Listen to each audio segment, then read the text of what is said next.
Relax, I'm not gonna drop you.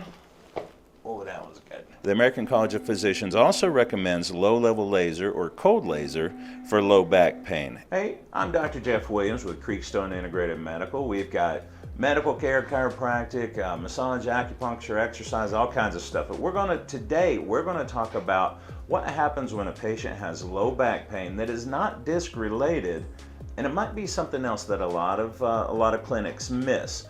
And that is hypermobility or instability of the low back. So we're going to talk about that just a little bit. And Star here is going to be our helper. So Star, pretend you have low back pain, and let's have you stand up here, facing that direction. And so let's have you bend forward as far as you can comfortably. Now, for what we're talking about, that's not going to hurt. So that felt fine, right? Right. Okay, now face away from me. Okay. Usually, if somebody has low back pain that's instability related, it's going to be to the right or the left. Disc pain patients are usually right in the center, but when we're talking about hypermobility, it's to the right or the left. And it's going to hurt when they lean backwards. So lean backwards, because what we're doing when we do that is we're loading up these facet joints like that. So when we load them up, that usually hurts, and then we rotate as they're loaded up. And that'll hurt usually, not all the time, but usually. Hurts, right? It hurts. Bad. Oh my goodness, so I bad. know. So then what happens? We rule out all we rule out a hot disc by doing all of the disc orthopedic tests. So none of those are positive. So we're pretty sure it's not a disc. So now let's have you lay on your stomach. So we know that when we have hypermobility or instability, that those facet joints lots of times are going to be super sore when I go pushing on it.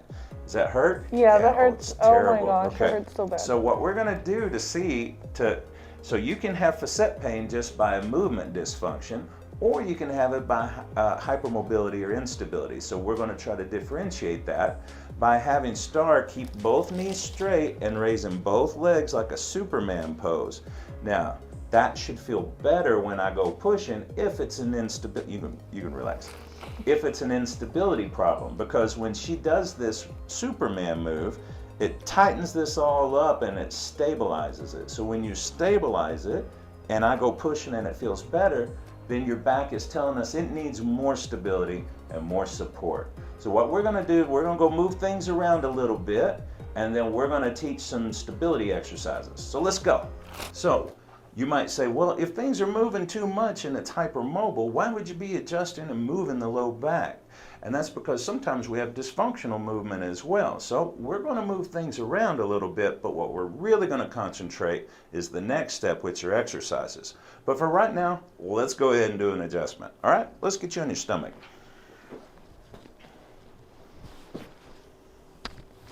All right.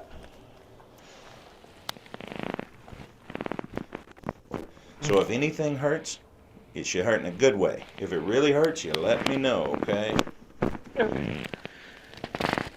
She barely got that out. Is it? Okay.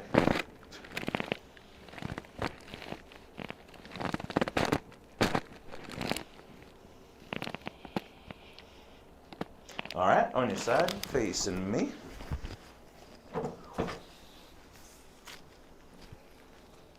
Relax, I'm not gonna drop you.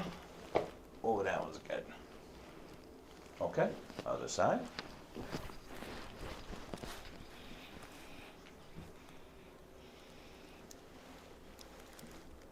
Relax. Well, you're just not gonna pop a lot today. Okay, let's go do some exercises. Hey guys, it's exercise time. You need movement and function along with all the rest of it. Star is the one that typically works with our patients on exercises, so we'll let her explain it. Hi guys, so I'm going to be teaching you the 4 exercises that help with back stability, and we're going to start off with dead bug. So the first thing we're going to do is we're going to lay on our back, and we're going to put our legs up like if we were a dead bug, and we're going to put our hands up, and we're going to do opposite leg and opposite hand, and we're going to do this without letting our leg touch the ground. And we want to make sure we're keeping our core tight through this workout.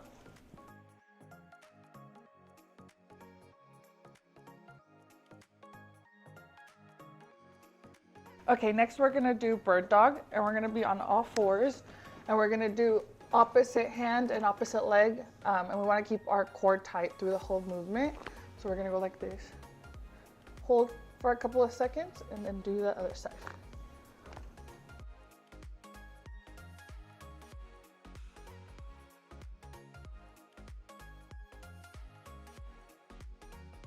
Okay, the third one's gonna be a side plank. So we're gonna do this side first. We're gonna put most of our weight on our hand and our shoulder. We're gonna keep our legs straight, and then we're gonna lift up like that, and we're gonna come back down, and we're gonna do 10 of these.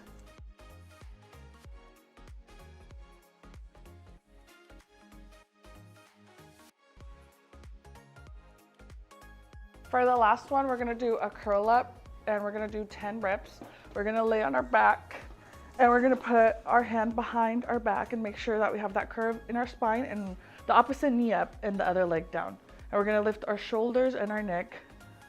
So right here, we're gonna hold for 3 seconds and keep our core tight. And then we're gonna go back down, and we're gonna do 10.